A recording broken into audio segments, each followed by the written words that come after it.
All right, let's talk about Texas. James Tallarico won. Senator John Cornyn and Ken Paxton are headed for a runoff.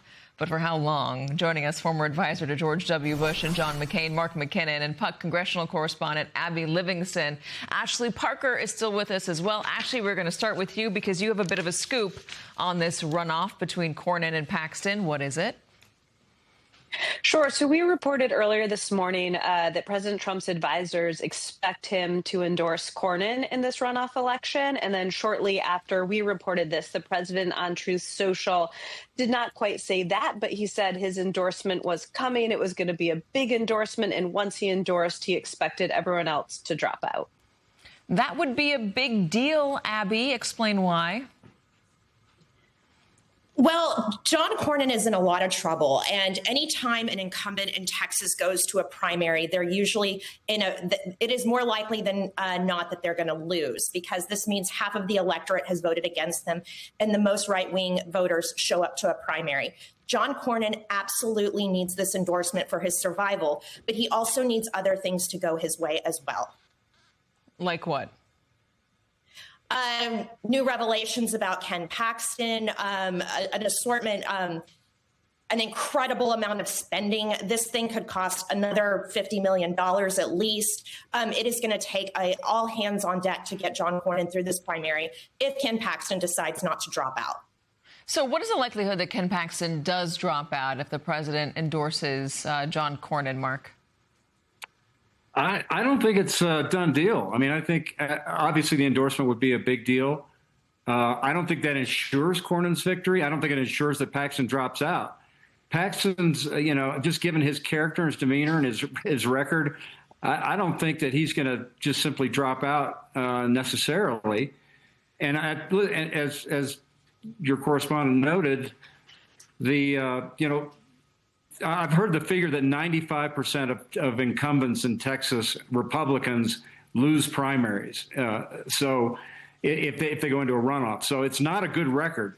Now, I think the Trump endorsement will be a big deal, and I think that Cornyn performed better than most people thought he would last night. So I think he's got a real shot. But I don't think it's not necessarily the case that the Paxton will drop out for sure. Yeah, and I just wonder, is the Trump endorsement enough here for John Cornyn? Has Ken Paxton been able to paint Cornyn as not fully in support of Donald Trump, kind of on the fence, even though, by the way, he votes with him 99% of the time, but by saying that he's been questioning Donald Trump, that he's not real MAGA, has he been able to do enough damage to John Cornyn to get some of those hardline conservative voters, base voters, I guess, to just not show up for him, enough not to show up to give James Tallarico a real chance in November? I think that's right. For me? Yeah, Abby, sorry. Just because Donald Trump endorses John Cornyn does not mean that the base is going to go along with him. John Cornyn is a mainstream conservative from the Bush era, and we've seen an ongoing civil war in Texas. Now, typically, the base follows what Donald Trump says all of the time, but this is a much longer feud than I would even say Donald Trump's entry into the American political scene. Mark, is Texas changing? Well, it's gone incredibly MAGA, and that's why I think that there's a chance that Paxton can make it through, because you also have to look at the other pool of voters who are now available, which is Wesley Hunt's voters.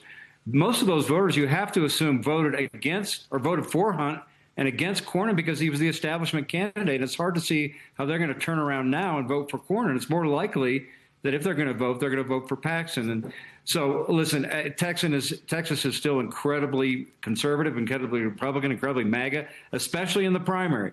I mean, George W. Bush couldn't make it through a Texas primary anymore.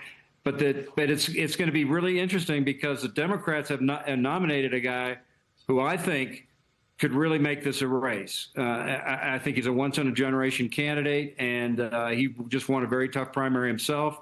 And I think he's got the kind of message and demeanor and kind of appeal that could make this a real race in the general election, especially against Paxton, but possibly even against Cornyn. Yeah, that's interesting, Ashley. And is that why maybe the advisors are trying to push him to endorse Cornyn, thinking that there is a real possibility that they lose this seat? I mean, the concern is among Trump's advisors and Republicans is that if Paxton is the nominee, especially against Talricchio, not so much that they would necessarily lose as they would have to spend hundreds of millions of dollars to hold a seat that they believe should simply be theirs. And so they were trying to avoid a costly runoff, and now they're trying to avoid a very costly general election.